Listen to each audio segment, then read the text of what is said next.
Good morning, ladies and gentlemen, and welcome to the Elite Pharmaceuticals conference call. At this time, all lines have been placed on a listen-only mode. Before management begins speaking, the company has the following statement. Elite would like to remind their listeners that remarks made during this call may contain forward-looking statements that involve risks and uncertainties and are subject to changes at any time, including but not limited to statements about Elite's expectations regarding future operating results. Forward-looking statements are made pursuant in the safe harbor provisions of the federal securities and law represent management's current expectations. Actual results may differ materially. Elite disclaims any obligation to update or revise its forward-looking statements except as required by law. More complete information regarding the forward-looking statements, risks, and uncertainties can be found on the reports Elite files with the SEC, which are available on Elite's website at elitepharma.com under the Investor Relations section. Elite encourages you to review these documents carefully. With that covered, it is now my pleasure to turn the floor over to your host, Mr. Nasrat Hakim, President and Chief Executive Officer at Elite Pharmaceuticals. Sir, the floor is yours. Thank you, Catherine, and good morning, ladies and gentlemen, and thank you for joining us today. My name is Nasrat Hakim. I am Elite's President and CEO. This is our earnings call, and our CFO, Mr. Carter Ward, will give us a summary of our company's fantastic financials, after which I'll come back with a corporate update and answer a few of the questions that you have submitted to Diane. Mr. Ward, the floor is yours. Thank you, Nasrat, and thanks, as always, to everyone calling in today. Yesterday, we filed our 10-K for the fiscal year ended March 31st, 2020. The K is available on the investors section of our website, which is elitepharma.com. It's also on sec.gov and the many other websites that provide links to our filings. If you haven't gone through the K yet, please get a copy from elitepharma.com or any of the other usual sites. So today I'd like to review some of the key parts of the financials, providing analysis, context, and insight into the numbers. As always, we have received questions and comments from shareholders and Elite followers, and I'll do my best to address those that are financials related as part of my comments. First, I want to point out that as a result of recent changes in SEC regulations, Elite is now classified as a smaller reporting company as opposed to an accelerated filer, which we were prior to the change. It's a technical item, but one of the more notable effects of this technical change in the regulations are our filing deadlines. So annual reports are now due 90 days from the year-end date. June 29th is 90 days from March 31st, as opposed to 75 days for accelerated filers. Quarterly reports are due 45 days after the quarter end, as opposed to 40 days under the old regulations, or the regulations for accelerated filers. So we got a few messages from shareholders wondering why it seemed that the K was filed later than in prior years, and it was, and that's the reason. There's new regulations with a new reporting schedule that we follow. Also, the SEC had some issue with their website last night, so the filing actually went a little later than usual, but that was due to some technical issues with the SEC. That have been sorted out, obviously. So let's start with the P&L. Revenues for the year ended March 2020, the 2020 fiscal year, were $18 million, and that compares to $7.6 million for the 2019 fiscal year. So that's a $10.6 million or 137% increase as compared to the last year. So clearly, without a doubt, these are our highest revenues, as well as the largest dollar increase in our revenues in Elite's history. No year has come close to that. The increase in revenues can be attributed to the three products that we launched during fiscal 2020. Those are generic Adderall, immediate release Adderall, generic Dantrolene, and to a lesser extent, for fiscal 2020 at least, generic extended release Adderall. The extended release Adderall was launched at the very end of 2020 fiscal year. So remember, our revenues consist of two distinct streams. There's manufacturing revenues and there's profit splits. The manufacturing revenues, those are earned when we make and we ship the product. So those increased from $5.4 million in 2019 to $14.5 million in 2020. It's a $9.1 million increase, or 166%. The main drivers here are the three generic products launched this year, the ones I just mentioned: immediate release Adderall, extended release Adderall, and dantrolene. And our existing products prior to those, from the prior years, they've also had very strong years, especially isradipine and naltrexone. We also have to give a lot of credit to our manufacturing, lab, and quality personnel, as well as our supply chain partners. All have done a phenomenal job ensuring that we continue to run on all cylinders, producing record volumes, shipping record volumes, and all of this during the current COVID pandemic. So it's quite an achievement, really remarkable what everybody has done. The other part of our revenues are profit splits, and those we earn as our marketing partners sell into the market. These depend on the timing of their in-market sales, so there's a natural lag of a few quarters, up to even 4 or could even be 6 quarters, from when we manufacture to when those in-market sales are achieved and when we earn those profit split revenues. So profit splits, they're up from $2.2 million in 2019 to $3.5 million this year. So that's a $1.3 million increase, or 59%. So you notice there's a lower rate of increase in profit splits as compared to manufacturing revenues. And this is due to the timing lag I just mentioned between the two types of revenues, especially since the extended release Adderall was launched during the last month of the year. So we shipped launch quantities during March 2020, but other than a $375,000 milestone earned when we launched the product, we'll be earning the profit split revenues as our marketing partner, which is Lynette, as they sell it into the market.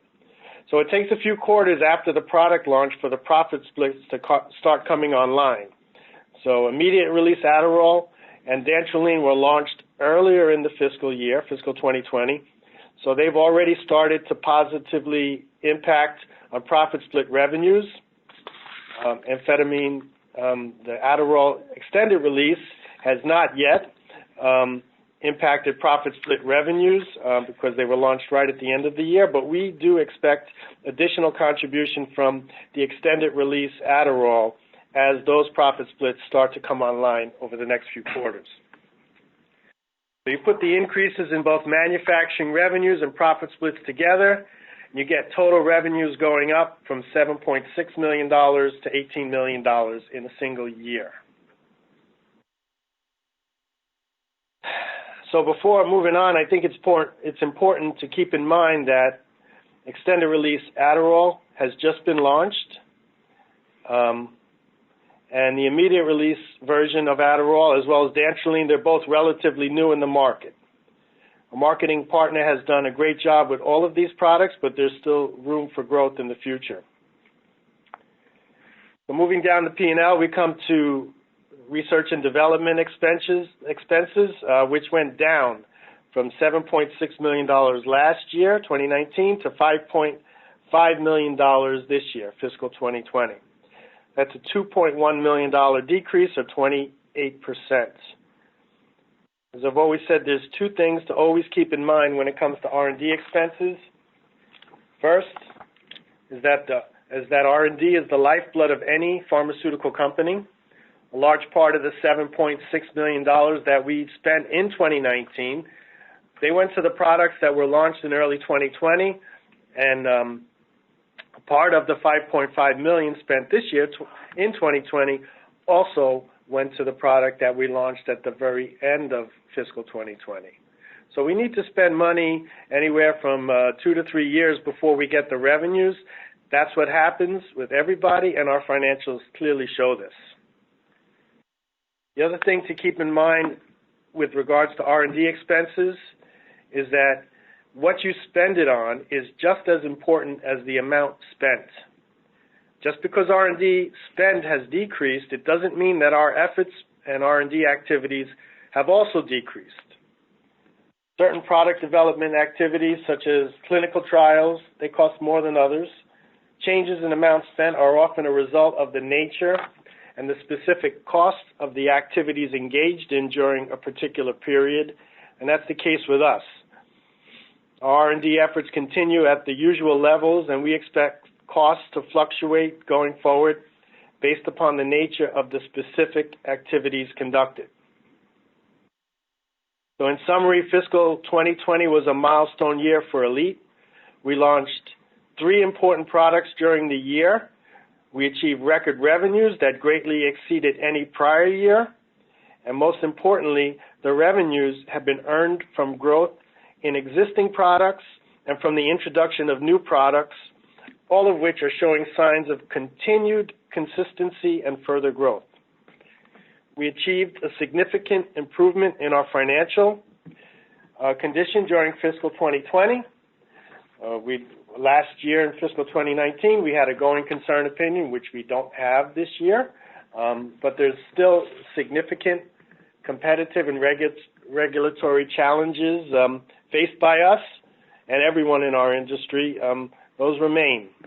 We'll always have our work cut out for us in meeting these challenges, but we did make major strides this year towards achieving the underlying fundamentals in our financials that we seek for improved shareholder value.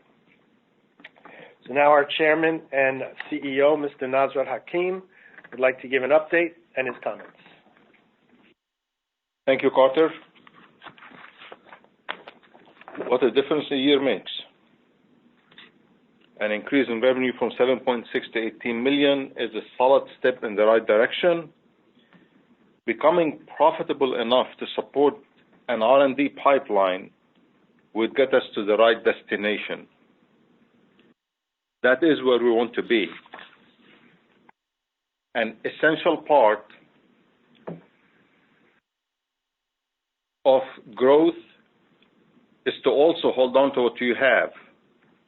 We are working with our partner, Lannett, to protect our current shares of the market and ensure that we grow it. Lannett is in charge of sales and marketing, and they have done a very good job with the market shares for the IR, in spite of the fact that it's a saturated market with 11 players. We trust they'll do the same thing with amphetamine ER. From our side, Elite is protecting and improving the business by ensuring that our GMP facility has the right capacity, equipment, material, and personnel to support Lannett and our other sales and marketing partners. We secured enough API quota from the DEA to support Lannett's sales projections through the end of this year. That is fantastic news. We struggled with that in the first quarter and a little bit in the second, and finally the DEA came around and gave us enough quota to support the sales and marketing projections through the end of the year. In March, Elite was inspected by the FDA again for pharmacovigilance and RIMS. After 8-day inspection, the FDA issued a minor observation on a Form 483. The observation was for our website not having a link to RIMS for APAP with codeine. We explained to the FDA that the product is not and has never been marketed or commercialized. Further, the link to the website, on the website to the RIMS was corrected 3 days before they issued the observation. That did not help. We still got a minor observation, but the FDA was kind enough to annotate that it was corrected before they left. Regardless, This is a great outcome and outstanding news. That makes 5 inspections, 4 of which we got 0 observations, and 1 that we got this Mickey Mouse observation for. Elite has also successfully pivoted away from opioids during the opioid crisis and the negative environment and the lawsuits that came with it, and we are extremely lucky that we have never been a part of that. Elite is executing on its growth plan, getting product approvals and launching new products. And our sales and marketing partners, Glenmark, Taggy, and Lannett, are all performing well. Regarding amphetamine ER capsules, the product was approved last December. We successfully launched it by March. Lannett, our sales and marketing partner, has done a very good job with this product, and we expect this product to continue to grow and contribute to our profit and revenues. Amphetamine ER is also marketed by Lannett, and they have done an excellent job considering that this product has 11 players, most of which are very big pharma companies. They obtained enough shares for us to enjoy the revenues that Carter just cited a few minutes ago. Loxapine, the transfer of Loxapine capsules, and several of you had questions about that, to our facility was approved last quarter, and we have a sales and marketing partner identified. The delay has been from the API supplier. As soon as we launch this product, we will let you know. We were hoping to launch it 2-3 months ago, but as I said, the API supplier had an issue, and we are working with our partner and the API supplier to resolve that.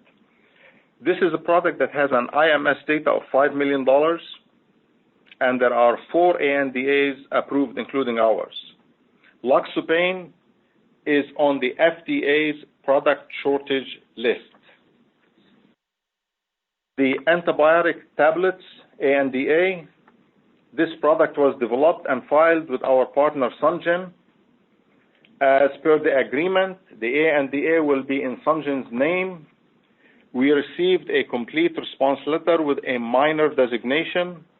The work on the minor amendment was completed by Elite a while back. Sungen has not filed the response with FDA. They plan to do so sometime in September or October. I will discuss that further in a couple of minutes. On the development pipeline, Elite is working on the central nervous system product discussed previously. We continue to work on other differentiating generics for our future growth, and we will update you on those development projects upon achieving key milestones. COVID-19 has impacted our business like they impacted everybody else in the industry. We created an employee protection plan where those who are what we call non-essential means that they can perform their job from home, working from home. Lab personnel went on 2 shifts in order to create more space between personnel, and we required them to wear masks and clean the place regularly. Manufacturing, we have rules on having no more than 2 operators in the room with frequent air changes and gowning and masks in order to secure their safety. This is a serious issue that's affecting everybody in the industry. So far, the impact has been minimal on us, but it's always in the back of my mind in case if we have a resurgence or we have a second wave in the fall. That could be a serious issue, not only to Elite in here, but also to our API suppliers and others in the pharmaceutical industry. We held a special shareholder meeting last week. The proposals for additional authorized shares passed by a large majority. The election results are provided in our June 24 filing on the shareholder meeting. Thank you all for voting, and thanks for all those who voted for or against. I will take a minute and address the Sungen products that I just cited. We have several products with Sungen. The 2 antibiotics, central nervous system, and also amphetamine ER and IR. Sungen is a good company, and they have a solid R&D group. Today's landscape has had financial impact on Sungen, and I have discussed that in previous meetings. We know what's happening in China. Long before COVID-19, the turf war, the issues that we're having with the Chinese, the devaluing of the currency, people unable to get money out of the country. Sungen depends on financing from China. They've spent a lot of money on R&D with very little money coming in. As many stopped or slowed down in coming in, they needed to rediscover themselves or come up with an exit strategy. The impact that impacted us on the antibiotic drugs that I just mentioned, and also on the central nervous system drug. In addition, we were very concerned about amphetamine IR and ER. Who are they going to divest to, and what's going to happen? Their CEO and I entered into negotiations to acquire Sungen, at least the R&D solid dosage line. Sungen have also an injectable division. We reached an agreement and decided to approach our boards with it. The offer was 100% in stocks. The CEO accepted it. He saw it as a very good thing for the company. He thought that there'll be an upside when they get our stocks, and that it's going to go up with all these new products we'll be getting. But their board rejected it because they did not understand the penny stock and the restrictions that comes with it. Okay. In the meantime, Sungen was also negotiating with other Chinese firms to acquire them.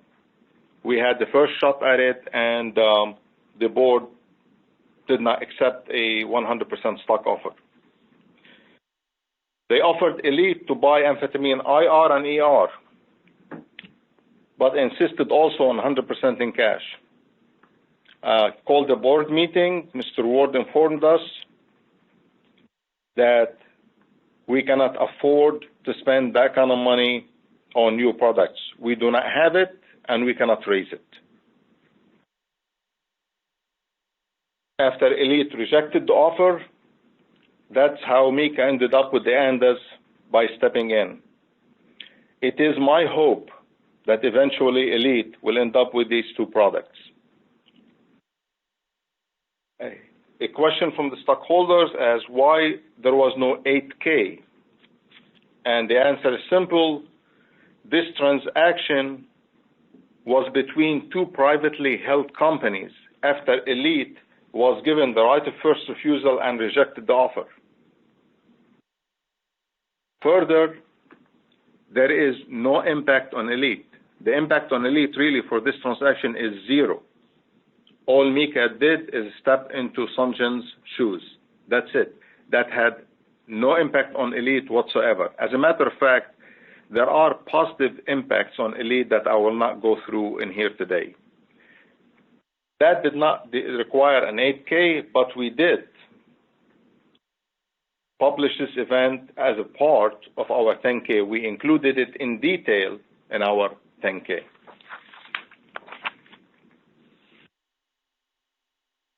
There were several questions about this subject, and I hope I covered them all, so I'll move on to others and I'll circle back to this.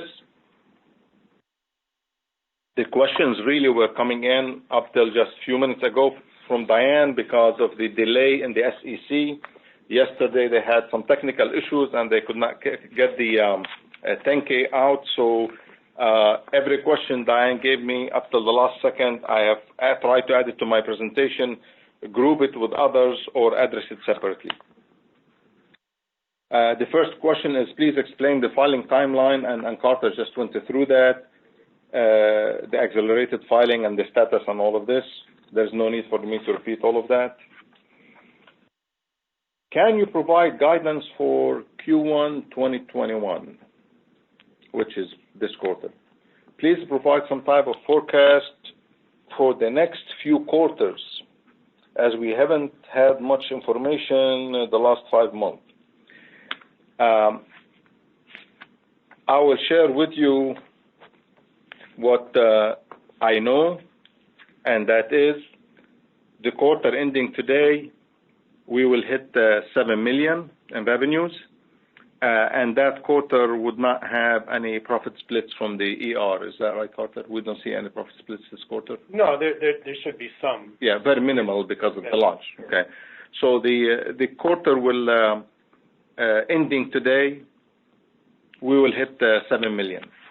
The last quarter were almost 5, not About quite. 5, just under 5. Yeah. Right. Okay. I expect the same trend for next quarter, but as I just told you, we are going through a pandemic. I cannot make you promises that I cannot keep, and we don't run sales and marketing. Therefore, I cannot give you projections. All I can do is when Lynette gives me a solid projection for what they want us to make for 3 months, I will have a good sense what am I going to make during these 3 months. But beyond that, the schedule keeps changing. Okay. How is the company progressing on the needed update for internal control measures? What will still be needed to take place? Nothing, as Carter stated. Going concern is removed, and we are under control. Carter? Well, first of all, on the going concern, there is no going concern opinion. That's been removed, and I mean the business and the financials demonstrate just why that was the case. We don't have that issue. And on the internal controls, there were material weaknesses in internal controls in the 2019 10K, all of which have been remediated. What we did to do that is listed in item 9A of the 10K, but we spent the money, we hired the people, we updated the documentation and implemented the controls, and to such an extent that we feel that we've remediated the material weaknesses and have an effective internal control environment, and that's the assertion made by management in this 10K. And on the auditors? No, the auditors this year, because we're a smaller reporting company, we're not required to have a separate audit done. Management is required to make the assertion that they always make, which we made, but we're not required to go and have a separate audit done of our internal controls. Okay. Thank you, Carter. Next question is on increase unauthorized. Was the increase in shares issued related to CEO holding, and how can you guarantee investors that further dilution will not happen? A part of it was due to the Series J. But the other parts were for us to have the ability to conclude business opportunities similar to the one I just explained to you with Sanjan. If these shares were available and they weren't legended and we could actually cash them out, we would have had a very good deal with a company which have a lot of products in their pipeline, including some that are first to file and paragraph 4 filings. You always need the ability to maneuver. Otherwise, we can continue producing very little and taking that very little first, getting to the point of breaking even, and then maybe a little bit profitable, and that little unprofitability will take us forever to get one product through the market. And maybe one of these days we should have a vote with the stockholders. If that's the rate that we need to go on, that's the rate we have to go on. But for us to go after new products and get the company to the next level and increase revenues and all the things that people ask me to do, and do it with nothing, that's asking a little too much. So yes, there is a potential that we may be using some of these shares, but anything we use is for Elite's benefit and for the stockholders' benefit. Okay, nothing extravagant. It's all R&D related that we hope the return on the investment will be several folds once the R&D succeeds. The impact of COVID-19, I covered that. Has COVID-19 had any material impact on Elite? It is under control. Is Elite planning on or already involved in any COVID-related research or related production? No, we're not. Our facility is not set up to handle that. Usually, this is a vaccine, and vaccines are usually injectables. An injectable product has been done in a facility that has laminar air and has water standards that are a lot higher than ours. Just to give you a very simple example from the facilities that I ran for vaccines, if I give you a bottle of water and it has bacteria in it and you boil it, you can drink it, there is no issue whatsoever. But if you inject it in your bloodstream, you will die immediately from pyrogens. Even the parts of the bacteria that's been dead will kill a human being. So the controls on injectables are very high standards, and our facility is made to run solid dosage forms, things that are ingestible. So when you take something through the stomach, even if it has some form of bacteria in it, it's not going to hurt you, just like eating food. But if you inject it in the bloodstream, it's a problem, and this requires, the COVID-19 vaccine requires that level of facility. It would be very exciting to be a part of that, actually. Okay. Amphetamine ER, how many existing suppliers are there for Adderall XR, and has that number been recently reduced, i.e. Teva or anyone else exit? Teva did not exit, neither did anyone else. As a matter of fact, one more entered the market, and that's Mylan. Mylan entered about a week ago or a few days ago. Okay. I trust in Lannett. They have done a sensational job with amphetamine IR, in spite of the fact that there are 11 players there and we came in late. Okay, the product, our product was approved recently. People have been in the market for the IR for years, and yet Lannett was able to penetrate that market and do a very good job. I trust they'll do the same thing with the ER. And that was a great part of having the IR first, because now they established the customer base. They have the relationship with everybody, with Walgreens and so on, that are buying from them, and they can easily add on the ER to that. Since Adderall XR has launched, has the DEA quota issue been worked out or normalized? Yes, it has. The DEA was kind enough to give us quota throughout the end of the year.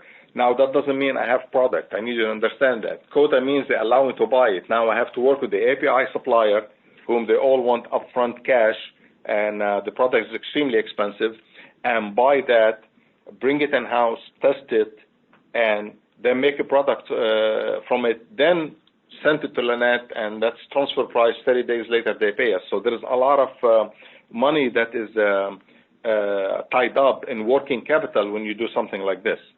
The step one, which is a very, very good step, is to have approval from the government to do it. Step two, now you got to have the money to do it, and step three, you got to wait till you get money back so the cycle starts over again. Okay. Following the approval of amphetamine ER, there was discussion about DEA quota issues. We just addressed that. Okay, there's no issue here. Sungen, Elite, Adderall IR, what is going on with transferring the ANDA from Sungen's name to Elite? Okay, we did that because Mika took over, and Sungen requested that before, actually. It was in the works, but when Mika took over, we told Elite, go ahead and do that. Okay, mainly because of the transfer of the product. Okay. The two antibiotics, can you please provide an update on the co-development of antibiotics? Sungen is supposed to have them in their name. We're working very closely with them in order to find a resolution to this. They don't want to invest any more money, and they don't want to even invest money in even trying to launch a product. So we got to come up with something that's a win-win for both parties. We're working on that.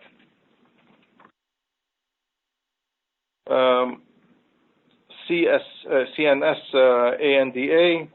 What is the status of Sungen partnership CNS ANDA with the potential of 1.5 billion market?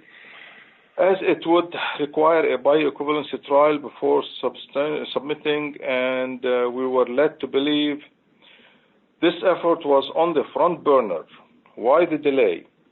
Well, the delay is because Sungen is not putting in any money. So I reached an agreement with Sungen that we will take over this product. We have no further obligation to them.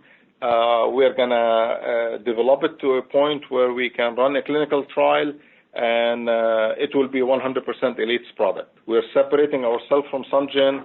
This product, we will be going forward. All the know-how will be ours. We are exploring its viability right now, and once we get to a point where there is a milestone, we'll notify you of that.